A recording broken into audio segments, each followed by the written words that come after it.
We turn now to what some have described as the largest scandal in modern sports history. Earlier this week, 9 high-ranking soccer officials, including 2 current vice presidents of soccer's world governing body, FIFA, were indicted along with 5 sports marketing executives on federal corruption charges by the U.S. Department of Justice. Early on Wednesday, Swiss authorities made a series of arrests at a 5-star hotel at the request of the U.S. authorities. Among those arrested in connection with the probe is Jack Warner, former vice president of FIFA, who's accused of taking a $10 million bribe to cast his ballot for South Africa to host the 2010 World Cup. U.S. Attorney General Loretta Lynch said that corruption dates back to at least 1991. The 14 defendants charged in the indictment we are unsealing today include high-ranking officials of FIFA, the international organization responsible for regulating and promoting soccer, leaders of regional and other governing bodies under the FIFA umbrella, and sports marketing executives who, according to the indictment, paid millions of dollars in bribes and kickbacks to obtain lucrative media and marketing rights to international soccer tournaments. The 47-count indictment against these individuals includes charges of racketeering, wire fraud, and money laundering conspiracies spanning 2 decades. On Thursday, the chief of the IRS Criminal Investigation under Richard Weber described the corruption within FIFA. As the best financial investigators in the world, IRS-CI special agents exposed complex money laundering schemes, uncovered millions of dollars in untaxed income, and discovered tens of millions of dollars hidden away in offshore accounts in countries like Hong Kong, the Cayman Islands, and Switzerland. This really is the World Cup of fraud, and today we're issuing FIFA a red card. Despite the arrest, FIFA is holding an election today to pick the next president of the organization. FIFA President Sepp Blatter is seeking re-election for the post he's held since 1998. Many commentators have predicted he will be re-elected, though some nations, including the United States, have vowed to vote against him. Earlier today, protesters in Zurich called for Blatter to step down. This is Alafia Zoyab of the group Avaz. If Blatter doesn't go despite giving the World Cup to a country that has slave labor, if Blatter doesn't go despite the fact that his sponsors are starting to wobble, and if Blatter doesn't go despite the fact that half his board has been arrested, it's not just Blatter that needs to be axed. The FIFA Congress itself needs to be questioned. This week's FIFA arrests are just the latest scandal within the international soccer community. FIFA has also come under criticism for selecting Qatar to host the 2022 games, despite the country's poor human rights record. According to the International Trade Union Confederation, 1,200 migrant workers have died since the World Cup was awarded in 2010. To talk more about FIFA and the soccer scandals, we're joined by 2 guests. Jules Bianchi is with us, former professional soccer player who represented the U.S. Olympic soccer team. He now teaches political science at Pacific University in Oregon, joining us from Portland. And in Washington, D.C., sports writer Dave Siren. His latest book, Brazil's Dance with the Devil, the World Cup, the Olympics, and the fight for democracy. Well, Dave, you've been covering this for a long time. We were interviewing you in Brazil when the World Cup was there. Are you surprised? Not surprised at all. About as surprised I'd be if I fell in a pool and emerged wet. The only thing that is surprising here is that we're now dealing with charges that have actual teeth. That's the only surprise. I mean, we are talking about the Enron of sports, hubris and arrogance that is bringing down a multi-billion-dollar corporation. The only difference between FIFA and Enron is that FIFA has been designated a non-profit by the Swiss government, which makes looking at its books and finding the extent of the corruption all the more difficult. Now, for Democracy Now! Listeners and viewers, I could understand why people would look at the U.S. Justice Department and say, why can't they be this aggressive towards the Wall Street bankers? Why can't they be this aggressive towards police brutality? And those viewers are absolutely correct. But people should also realize that this is a day that people should celebrate because it is crippling one of the most corrupt multinationals that we have, sports or otherwise. And Dave, could you tell us a little bit about Sepp Blatter, the president of FIFA? He wasn't among those who was indicted, and today he's running for president, for re-election for president of FIFA. Yes, Sepp Blatter, as you said, he has been in charge of FIFA for 17 years. The thing about Sepp Blatter that distinguishes him from the people who were indicted is that Sepp Blatter uses his power and influence to attain more power. He's less interested in personal enrichment than he is in influence. And this is what has allowed him to remain free of prison these last many years. Although Sepp Blatter is also, he will not get off a plane in the United States for fear that he will be arrested. That is true. There are also people saying that he might not attend the Women's World Cup in Canada for fear that he might be arrested. So you're talking about somebody who is effectively a stateless actor, somebody who is under investigation, who will probably be reelected for a 5th term to head FIFA. Are there any U.S. Justice Department Blatter leaks? What will happen to Blatter next, Dave? That's a terrific question. What is very clear is that Loretta Lynch has Blatter in her sights. That's why she said she wanted to uproot corruption going back 20 years.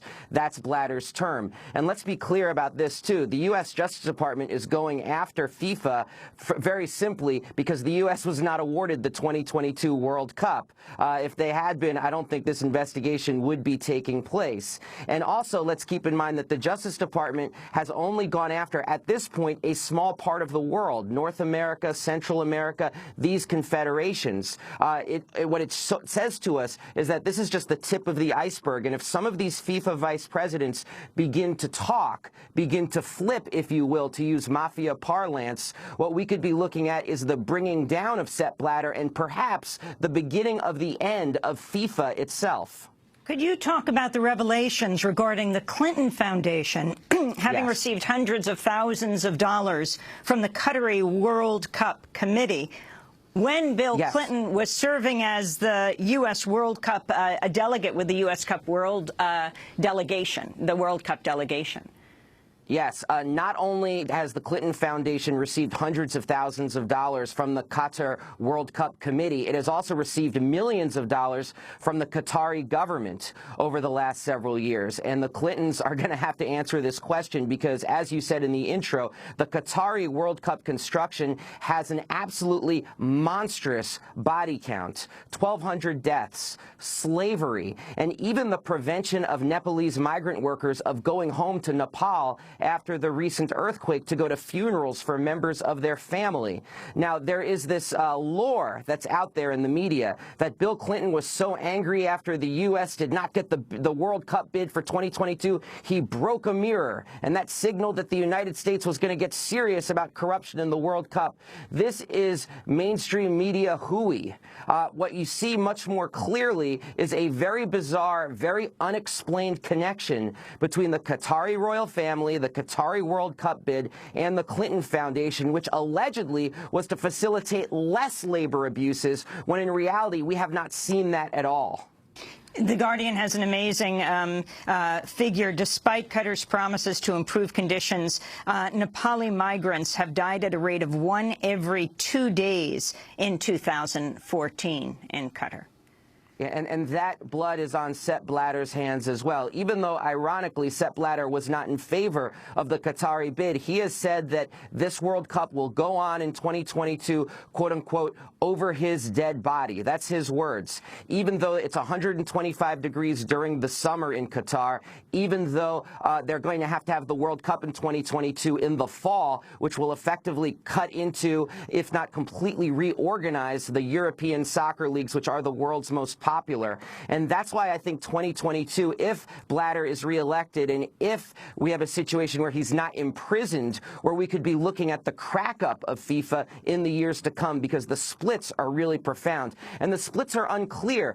Voting against Blatter today will not only be the United States, as you mentioned, but also the Palestinian Football Association. So if Blatter and FIFA have done nothing else, they have brought the interests of Palestine and the interests of the United States together for once. Well, could you talk about that, Dave? Your recent piece talks about the Palestinian Football Association's bid to have the Israeli Football Association, somehow sanctioned for the way it treats Palestinian football players. Could you talk about that? Yes, sanctioned or expelled. It would be the first time since apartheid South Africa that a country was asked to leave FIFA because of its practices. But this news is changing as I'm speaking to you. There are negotiations going on.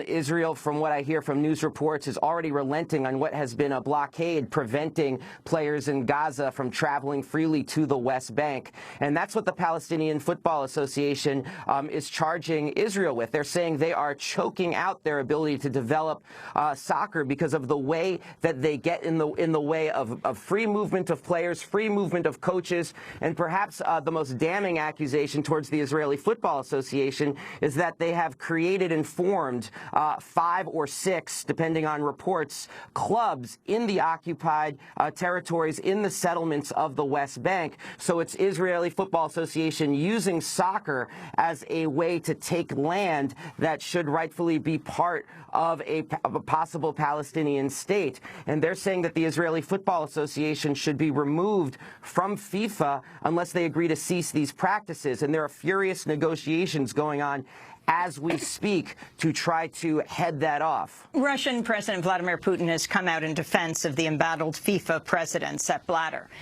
Russia is due to host the World Cup in 2018.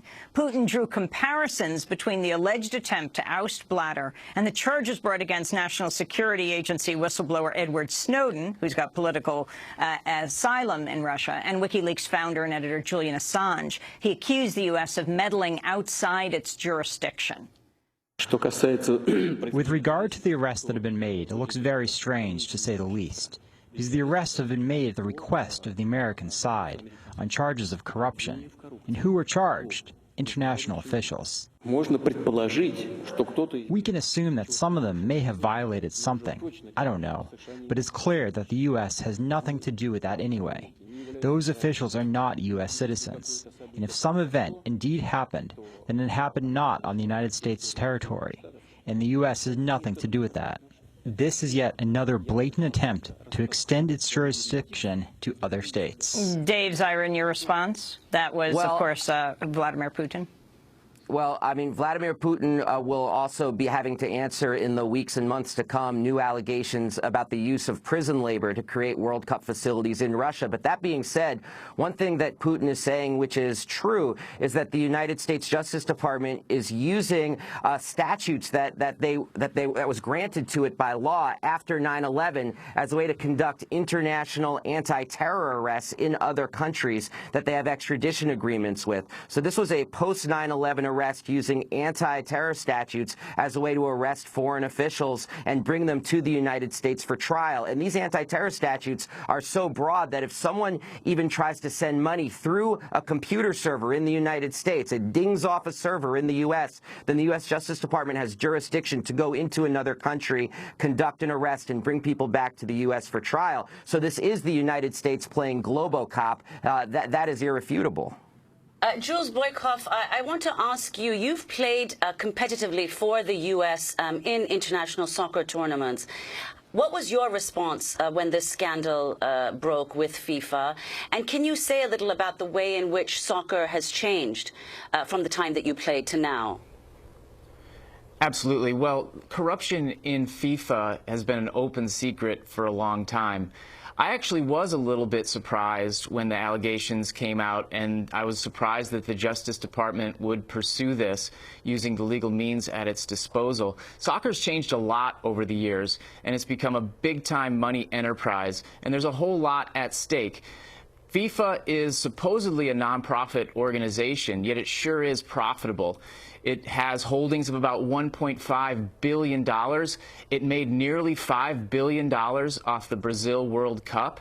And so when you have that kind of money floating around, we shouldn't be surprised about stories regarding envelopes full of tens of thousands of dollars, or we shouldn't be surprised by stories like Chuck Blazer, the U.S. soccer honcho, who was renting an apartment at Trump Tower not too far from you at $18,000 a month. In fact, the guy had an apartment for his cats at $6,000 a month. So when you have that kind of money floating around, we shouldn't be surprised that we see these kind of corrupt activities. What's interesting to me, too, though, beyond that, beyond the actual illegal corruption, is the corruption that's sort of embedded in everyday practice for FIFA. So, for example, since 1999, under Sepp Blatter, he's distributed funds through various programs, including the Goal Project, Football for Hope, to various small countries, and that's how he's gained their allegiance.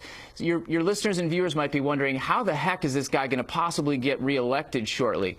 Therein lies the answer. He's distributed money, he's farmed it out, and he's gained the allegiance from people across the world this way. So he may well get the 2/3 he needs in the first vote today. That's 140 votes. And if he doesn't, he may well get the majority required in the second round of voting. Siren, before you go, I wanted to ask you about, it's being said is Loretta Lynch's first big move as U.S. Attorney General. Now, she took this with her from being U.S. Attorney here in New York. But before this, of course, the indictments against the banks were announced, or the settlement. Now, that was banks, not individuals.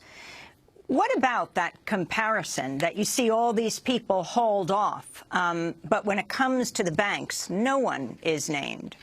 Yeah, I think it's disturbing. And another one is the real timidity to go after local police departments as well by the Justice Department, given some of the cases, like, for example, the one that you discussed at the top of the show that was so horrifying about the woman who was pregnant and brought to the ground. I think this is something that people need to demand and press the Justice Department about. And frankly, I think it is happening because FIFA is such low-hanging fruit. I mean, if you think about it, it's not people from the United States.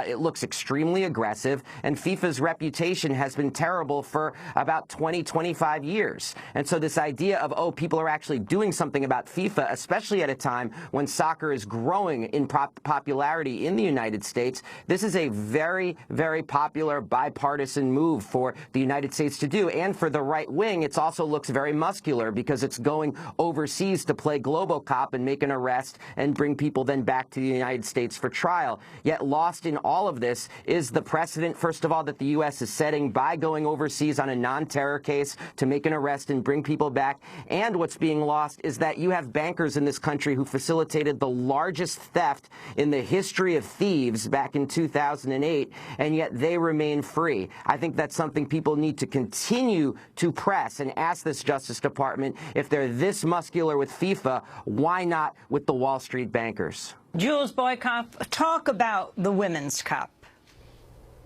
Well, that's one of the sad facts of all this, is that the Women's World Cup is going to start on June 6th, and it's getting totally overshadowed by this FIFA corruption scandal. It's going to be a terrific tournament. Canada is hosting it.